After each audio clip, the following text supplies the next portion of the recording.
Bismillah, Assalamualaikum warahmatullahi wabarakatuh. Saudara-saudara sekalian, Alhamdulillahirrabbilalamin. Assalatu wassalamu ala asrofil anbiya wal mursalin wa ala alihi wa ashabihi ajma'in la yaumiddin. Amma ba'd. Sahabat IP, para pendengar, para pemirsa rahimakumullah. Pada kesempatan Tadarus Ekonomi Islam kali ini kita akan membahas isu yang sangat krusial, yaitu terkait program pensiun atau dana pensiun berbasis syariah. Ada satu hal yang cukup menarik yang kita pikir ketika kita melakukan pembiayaan atau iuran untuk dana pensiun yang berbasis konvensional. Di situ ada ketidakjelasan dan juga ada unsur maisir tentunya ketika kita tidak memperjelas akad sejak awal. Salah satu contoh, misalkan seorang PNS, dia sudah kerja berpuluh-puluh tahun, dipotong gaji untuk dana pensiun. Umur 60 tahun dia meninggal dunia. Ya, yang seharusnya menikmati dana pensiun adalah keluarganya, misalkan istrinya. Selang seminggu kemudian istrinya juga ikut meninggal dunia. Maka dana pensiun tersebut akan menguap begitu saja, padahal saudara-saudara sekalian, dia sudah dipotong gajinya untuk persiapan pensiun dan tidak mendapatkan manfaat sama sekali. Disinilah ada unsur ketidakjelasan dalam dana pensiun yang berbasis konvensional. Untuk itu tampillah dan perlu ada skema pembiayaan atau skema dana pensiun yang berbasis syariah untuk memberikan solusi terbaik sehingga kita tidak terjerembab dalam akad yang ada unsur gharar, akad yang ada unsur maisirnya, dan juga akad yang ada unsur ribanya. Jadi ada tiga hal itu yang kemudian penting untuk ditanggulangi dengan munculnya dana pensiun syariah. Landasan filosofinya yang sangat krusial adalah firman Allah Subhanahu wa taala surat Al-Maidah ayat 2, wa ta'awanu 'alal birri wat taqwa wa la ta'awanu 'alal ismi wal 'udwan.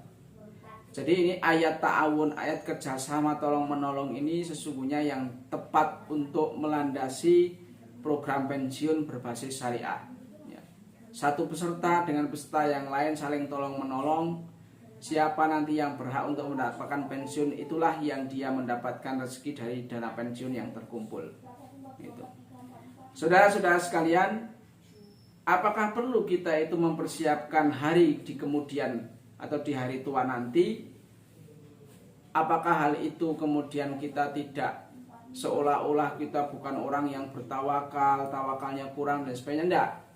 Allah Subhanahu wa taala dalam surat Al-Hasr ayat 18 telah berfirman, ya ayyuhalladzina amanu taqullaha wal tanzur nafsum ma qaddamat lighad. Wahai orang-orang yang beriman, bertakwalah kamu kepada Allah dan hendaklah setiap diri memperhatikan apa yang telah dibuat untuk hari esok atau untuk masa depan. Saat ini kita bekerja, maka tidak hanya saat ini kita menikmati hasil kerja, maka kita perlu memandang masa depan yang kita di masa depan itu tidak tahu bagaimana nasib kita. Saat ini kita hidup di dunia, maka perlu kita mempersiapkan diri kita untuk hidup di akhirat nanti, yang kita tidak tahu juga nasib kita di akhirat nanti. Yang penting kita mempersiapkan diri sejak dini. Maka dana pensiun itu adalah salah satu langkah tepat untuk mempersiapkan masa depan kita di hari tua. Dan ini adalah anjuran Allah dalam surat Al-Hasr ayat 18, ya ayyuhalladzina amanu taqullaha wal tanzur nafsum ma qaddamat lighad. Jadi ini ayatnya umum, baik itu masa depan kita di hari tua maupun masa depan kita di akhirat. Ya. Saudara-saudara sekalian rahimakumullah, langsung kepada skema bagaimana dana pensiun itu agar bisa berbasis syariah. Ya. Singkat tapi padat, mudah-mudahan nanti bisa kita pahami. Kalau kita berbicara landasan syari'nya banyak sekali. yang secara umum tentunya, karena tidak ada spesifik menyebut dana pensiun, tetapi akan langsung kita kepada mekanisme dana pensiun yang berbasis syariah itu seperti apa. Saudara-saudara sekalian rahimakumullah, yang perlu diperhatikan adalah yang pertama, istilah anuitas atau iuran syariah untuk dana pensiun itu adalah ar-ratib at-ta'aqqudi al-islami. Jadi anuitas syariah untuk dana pensiun itu kalau kita kenal dalam ekonomi Islam itu kita kenal dengan istilah ar-ratib at-ta'aqqudi al-islami. Untuk program pensiun boleh dilakukan dengan berpedoman pada ketentuan-ketentuan yang terdapat dalam ketentuan syariah tentunya. Dan fatwa DSN MUI telah memberikan penjelasan detail tentang hal itu, maka barang siapa yang ingin lebih detail tentang penjelasan ini bisa menyimak atau membaca di fatwa DSN Syariah Dewan Syariah Nasional Majelis Ulama Indonesia tentang anuitas syariah atau dana pensiun syariah. Ketentuan akadnya agar kita itu sesuai dengan dana pensiun kita itu sesuai dengan syariah adalah yang pertama, di sini ada peserta individu maupun peserta kolektif. Jadi peserta individu itu merupakan orang-orang yang menjadi peserta dana pensiun, nanti akan terkumpul dalam satu lembaga yang kita namakan dengan peserta kolektif. Maka peserta individu itu nanti akan dipotong gaji, akan iuran setiap bulan untuk dana pensiun. Maka akad yang tepat menurut landasan syar'i, menurut pandangan ekonomi Islam adalah akad hibah tanahud. Ya. Jadi seperti di BPJS yang sudah saya jelaskan di kesempatan yang lalu, sama akad hibah. Jadi peserta individu itu meniatkan diri untuk menghibahkan uangnya setiap bulannya atau sesuai periode yang disepakati, menghibahkan uang kepada peserta kolektif. Karena nanti ada kemungkinan dia tidak menikmati uang itu, tapi ada kemungkinan menikmati jauh lebih banyak. Sehingga paling tepat adalah hibah kepada peserta kolektif. Kemudian akad yang kedua antara peserta kolektif. Jadi peserta kolektif itu nanti akan memiliki dana sekian banyak karena sudah masing-masing menghibahkan uangnya kepada kelompok atau peserta kolektif tersebut. Maka kemudian ada hubungan antara peserta kolektif dengan pengelola dana pensiun. Maka akad antara peserta kolektif dengan pengelola dana pensiun tersebut adalah akad wakalah bil ujroh. Persis di BPJS, ya, antara peserta kolektif dengan Badan Penyelenggara Jaminan Sosial Kesehatan itu akad wakalah atau wakalah bil ujroh. Apa yang diwakalahkan ya sama, ya.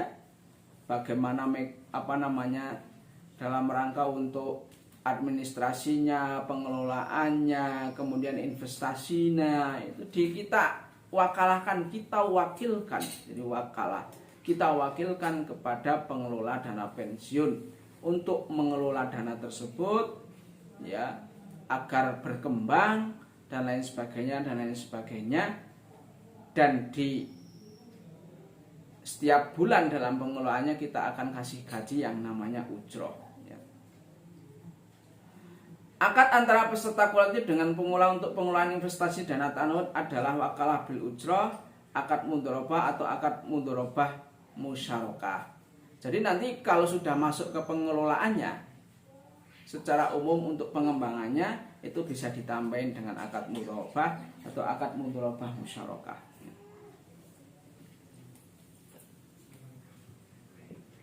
Itu yang terpenting saudara-saudara sekalian kalau kita berbicara dana pensiun syariah, ya. Akad wakalah bil ujroh dalam pengelolaan anuitas harus memuat pengaturan hak dan kewajiban meliputi hal-hal sebagai berikut, namun tidak hanya terbatas hal ini, ya. Misalkan kegiatan administrasinya itu kita wakilkan kepada pengelola, pengelolaan dananya kita wakilkan kepada pengelola, kemudian pembayaran manfaatnya kita wakilkan kepada pengelola, ya, pengelolaan portofolio risikonya, pemasarannya dan lain sebagainya, ya.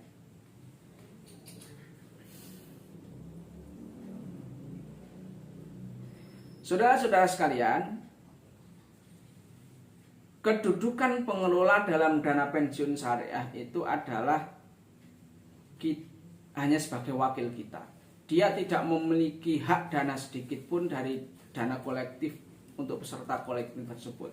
Dia hanya sebagai wakil untuk mengelola. Dan suatu saat ada saat-saat tertentu yang kemudian mungkin ada kekurangan dana pada saat terjadi pembayaran pensiun dan lain sebagainya. Maka ketika ada kekurangan dana, maka harus ada akad yang kemudian menjadi jalan keluar. Maka akad pengelola dengan peserta kolektif ketika terjadi kekurangan dana adalah akad qard. Jadi pengelola itu wajib untuk memberikan pinjaman terlebih dahulu, ya, kepada peserta kolektif ketika ada penarikan dana karena ada pembayaran pensiun kepada peserta pensiun tersebut. Jadi akad qard. Kenapa qard? Karena memang ya tugasnya pengelola untuk memberikan dana talangan terlebih dahulu. Tentunya qardul hasan, nggak ada bunganya, ya. Tetapi kalau di konvensional ketika ada kekurangan dana dan lain sebagainya, ketika qard ya utang berbasis bunga. Kalau ini tidak, ya.